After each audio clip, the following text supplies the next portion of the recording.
د لوی څښتن تعالی پر سپېڅلې دایم او قایمه نامه سباوون درانیه ما له فکري بدلون سره راځو د هغه پوښتنې ځواب ته چې ډېری ملګرو له موږ څخه کړې وه. فکري بدلون مو ولې جوړ کړ؟ د فکري بدلون هدف څه دی چې موږ فکري بدلون جوړ کړو او ولې دغه هڅې کوو چې فکري بدلون مخته ویځو؟ د فکري بدلون هدف د فکر بدلون دی، د ټولنې د فکر بدلون دی.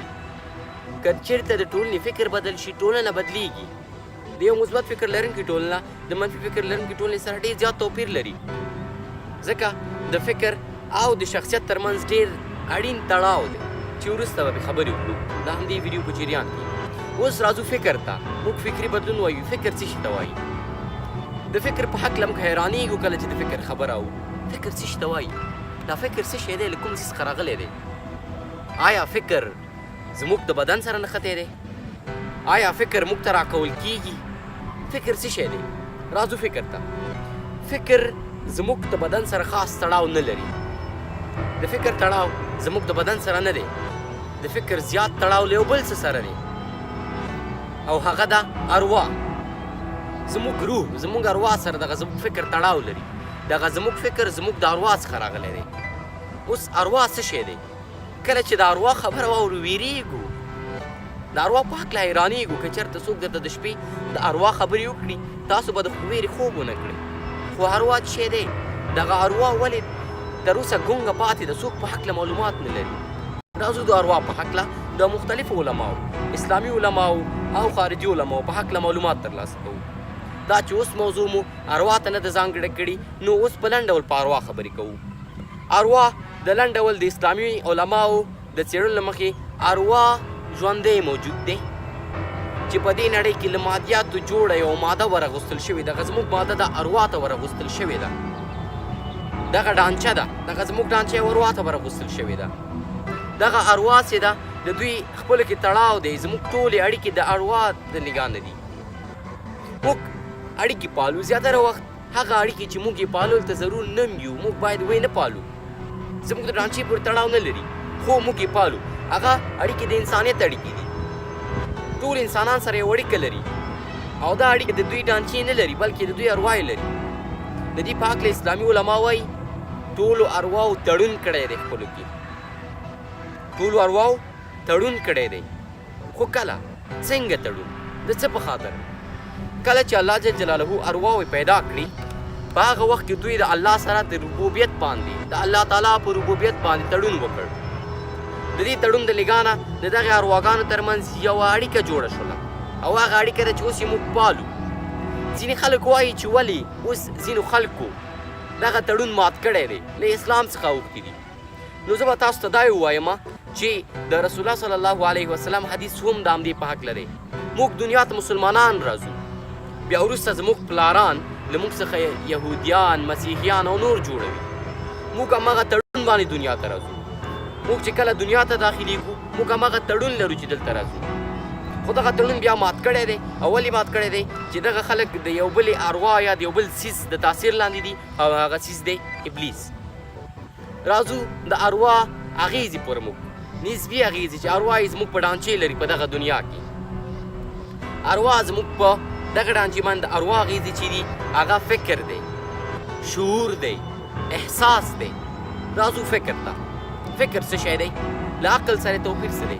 ځینې خلک عقل او فکر یو ګڼي او وایي چې دا یو شی دی، خو عقل او فکر په خپلو کې توپیر لري.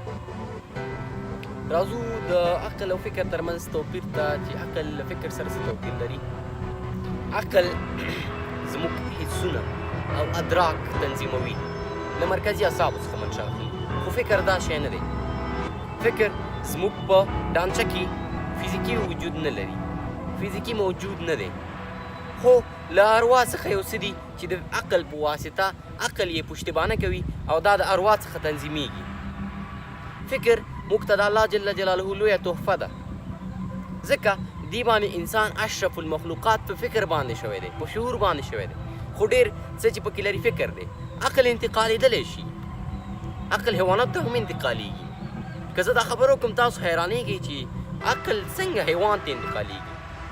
تاسو به لیدلي وي چې په ځینې ځایونو کې سپي تالاشي کوي یا طوطي خبرې کوي آیا دا عقل نه دی چې په دوامدار توګه د انسان څخه اوښتی دی حیوان ته نو دلته موږ درک کوو چې عقل بدلیدونکی دی د انسان څخه حیوان ته خو فکر یوازې له انسان سره دی دا یوازې انسان ته ځانګړی شوی دی یوازې انسانان فکر لري نور مخلوقات یې نه لري په فکر په واسطه موږ د الله جل جلاله مخلوقاتو انسانانو او هر څه سره خپلې اړیکې پالو او اړیکې تنظیموو ټولې فکر پر مخ دي راځو اوس مثبت او منفي فکر ته آیا فکر په موږ تاثیر لري فکر څه شی دی په موږ ولې دومره تاثیر لري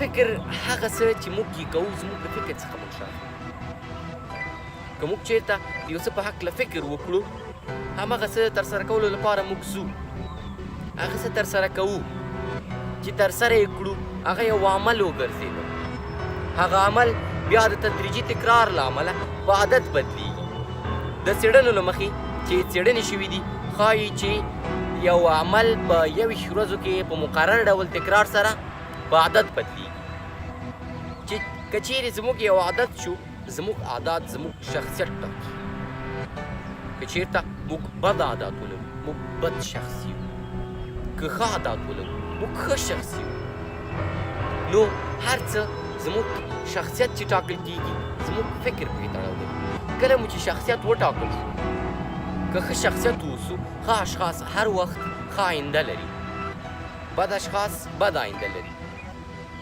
نو اوس وایو چې فکر زموږ آینده برخلیک او نصیب ټاکي زموږ برخلیک له فکر سره تړاو لري تړاو مو تشریح کړ چې فکر نه عمل ته د عمل نه د عمل بدلیدل په عادت باندې او عادت د ټاکونکی د شخصیت شو او شخصیت زموږ د راتلونکي ټاکونکی شو نو فکر دومره اغېزه لري راځو د دې په هکله درته یوه قصه ووایم چې پرمختګ د څه شي سره تړاو لري پرمختګ له کوم ځایه زموږ د ډانچې سره تړاو لري زموږ د فزیکي بڼې سره تړاو لري که نه زموږ د فکر سره تړاو لري د دې په هکله یوه ډېره مشهوره کیسه ده وایي یو پوکاڼې پلورونکی و هغې به پوکاڼې خرڅولې د دې په خاطر چې دغه مشتریان دغه ماشومان ځان ته راتاو کړي تر څو ماشومان د دې نه سودا وکړي نو دوی به د ورځې یو څو منې پوکاڼې هوا ته په مفتو خوشې کولې کله به یې چې هوا ته خوشې کړې دا به چې خلک ولید بیا به راتلې پوکاڼې به اخیستې دا دې د ډېره ښه تجربه وه د کاروبار د مخته وړلو لپاره کله چې دې پوکاڼې خوشې کولې یو ماشوم ورته راغی ماشوم تور پوستی و ورته ویې ویل ماما که چېرته ته دغه توره پوکاڼې خوشې دا به هوا ته وخېږي سړی خاموش شو ځکه ماشوم ډېره عاقلانه پوښتنه کړې وه له یو څه خاموشتیا وروسته یې ځواب ورکړ دغه پوکاڼې په خپل رنګ باندې هوا ته نه خېږي بلکې د دې پوکاڼې په منځ کې چې څه دي هغه ګاز چې د دې پوکاڼې په منځ کې دی هغه دا پوکاڼې هوا ته خېږي نو زموږ فزیکي بڼه موږ ته پرمختګ نه راکوي موږ لوړو پوړیو ته نه رسوي بلکې زموږ په فزیکي بڼه کې چې زموږ کوم فکر دی هغه موږ یو ځای ته رسوي نو اوس ځینې خلک مثبت فکر نه لري هغوی منفي فکرونه لري باید د دوی مخنیوی وکړو د دوی مخنیوي لپاره موږ اړ یو تر څو عام تبلیغ وکړو عامو خلکو ته په هر ځای کې دغه مجلس باندې بحث وکړو په فکر بحث وکړو دا چې وخت مو کم دی او په مثبت فکر او منفي فکر خبرې نشو کولی د مثبت فکر او منفي فکر اغېزې نشو تشخیصولی نشو تشریح کولی نو په راتلونکي بحث کې په دوم بحث د فکر کې به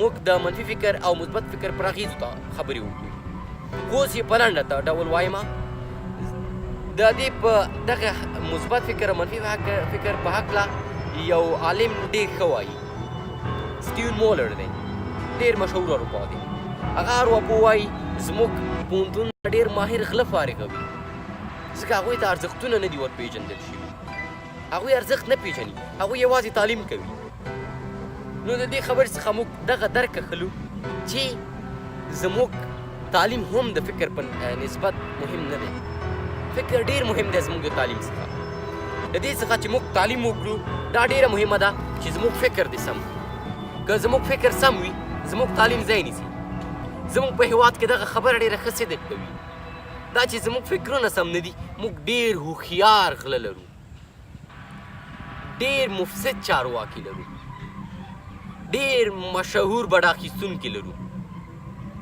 دا ټول نګاه د څه شي څخه تړلې ده؟ دا د فکر څخه. که چېرته په فکر کار وشي شخصیتونه جوړیږي، د هر چا شخصیت جوړیږي. که اشخاص برابر شو، تنظیم شو او د مثبت فکر لرونکي شو، زموږ ټولنې جوړیږي. که ټولنې جوړې شوې هېواد جوړیږي، او که هېواد جوړ شو نو پرمختګ کولی شو. نو له همدې امله له تاسو څخه یوه هیله لرو زموږ فکري بدلون وڅارئ، د فکري بدلون د ملاتړ وکړئ، شیر یې کړئ، د نورو ملګرو سره یې شیر کړئ، په خپله په عامو بحثونو کې په دغه باندې بحث وکړئ، په فکر بحث وکړئ. نو د اوس لپاره د خدای په امان.